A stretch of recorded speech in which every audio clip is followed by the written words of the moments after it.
ನಿಮಿಷದಲ್ಲಿ ಆರೋಗ್ಯ ನಿಮ್ಮ ನಿಸರ್ಗ ಮನೆ ಶಿರಸಿ ಯೂಟ್ಯೂಬ್ ಚಾನಲ್ನಲ್ಲಿ.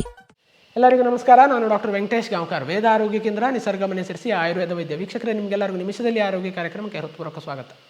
ಬಿಕ್ಕಳಿಕೆ ಬರುವಂಥದ್ದು ಅಥವಾ ಹಿಕ್ಕಪ್ಸ್ ಏನು ಬರ್ತಾ ಇರ್ತದೆ, ಅದೇ ಎಷ್ಟೋ ಜನಕ್ಕೆ ಸಮಸ್ಯೆ ಆಗಿದೆ. ಅವರು ಈ ಒಂದು ಬೆಸ್ಟ್ ಮನೆ ಮದ್ದನ್ನು ಮಾಡಿದಲ್ಲಿ ಅದು ತಕ್ಷಣ ಕಡಿಮೆ ಆಗ್ತದೆ. ಅದು ಯಾವುದು ಅಂತ ತಿಳ್ಕೊಳ್ಳೋದಕ್ಕಿಂತ ಮುಂಚೆ ನೀವು ನಮ್ಮ ಯೂಟ್ಯೂಬ್ ಚಾನಲ್ನ ಸಬ್ಸ್ಕ್ರೈಬ್ ಮಾಡಿ, doctor Hegde's health tips WhatsApp ಗ್ರೂಪನ್ನು ಜಾಯ್ನ್ ಆಗಿ, ಮತ್ತು ಯಾವುದೇ ಸಂದೇಹಗಳಿದ್ದಲ್ಲಿ ಈ ನಂಬರ್ಗಳಿಗೆ ಕರೆ ಮಾಡಿ. ಬಿಕ್ಕಳಿಕೆ ಬರ್ತಾ ಇದೆ ಅನ್ನುವಂಥ ಸಂದರ್ಭದಲ್ಲಿ ನೀವೇನು ಮಾಡಬೇಕು, 1 ಲೋಟದಷ್ಟು ಉಗುರು ಬೆಚ್ಚಗಿನ ನೀರಿಗೆ 1 ಚಮಚದಷ್ಟು ಹಸುವಿನ ತುಪ್ಪ ಮತ್ತು 1 ಚಮಚದಷ್ಟು ಶುದ್ಧವಾದ ಜೋನಿ ಬೆಲ್ಲ ಇವನ್ನು ಮಿಶ್ರಣ ಮಾಡಿ ಅದನ್ನು ಕುಡಿಬೇಕು. 1 ಚಮಚದಷ್ಟು ಜೋನಿ ಬೆಲ್ಲ, 1 ಚಮಚದಷ್ಟು ಹಸುವಿನ ಶುದ್ಧ ತುಪ್ಪವನ್ನು 1 ಲೋಟ ಉಗುರು ಬೆಚ್ಚಗಿನ ನೀರಿಗೆ ಹಾಕಿ ಕುಡಿತಾ ಬಂದಲ್ಲಿ ನಿಮಗೆ ಯಾವಾಗ ಬಿಕ್ಕಳಿಕೆ ಬರ್ತದೆ ತಕ್ಷಣ ಅದು ಕಡಿಮೆ ಆಗಲಿಕ್ಕೆ ಸಾಧ್ಯ ಆಗ್ತದೆ.